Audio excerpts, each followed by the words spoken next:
তো গাইস দেখেন কতটা সুন্দর আর কি আমি হয়ে গিয়েছে। তো এরকমই কিন্তু লোভনীয় যদি বানাতে চান আপনারা ঘরে বসে, তাহলে ভিডিও স্টার্ট করা যাক। তো সবাইকে ভিডিওর শুরুতেই বলে রাখি, like comment share and subscribe করে দেন। আসসালামু আলাইকুম ওয়া রাহমাতুল্লাহি ওয়া বারাকাতুহু। আসসালামু আলাইকুম। এখানে তেল, পেঁয়াজ আর আদা রসুন মিক্স করে দিয়ে দিবেন।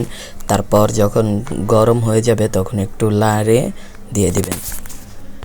তো গাইজ এই দেখেন এখানে কিন্তু চাল ডাল আর হচ্ছে গিয়ে ওই মাসকালের ডাল মিক্স করে এখানে কিন্তু দিয়ে দিবেন। তো দেখা হচ্ছে একবারে যখন দিয়ে দিব তখন। তো গাইজ এই দেখেন এখানে কিন্তু একটা কিসের জানি একটা দেওয়া লাগে। ও এটা হচ্ছে কি গরম মশলার বাটা। গরম মশলাতে একটু পানি দিয়ে তারপর এটা বাটা দিয়ে দিবেন আপনারা, বুঝেছেন?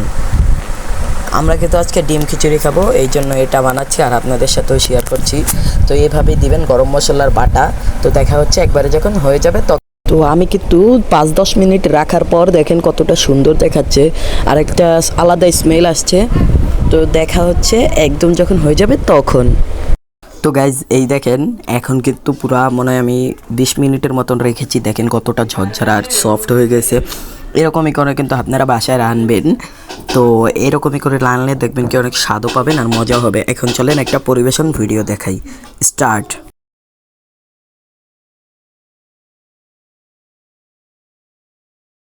If you're done with your ex, move on to the next. If you're done with your ex, take it to the max. And if you hear this song, then go on at the back. Go on with the knees, baby, shake it to the max. Will the DJ please turn up the bass to the max?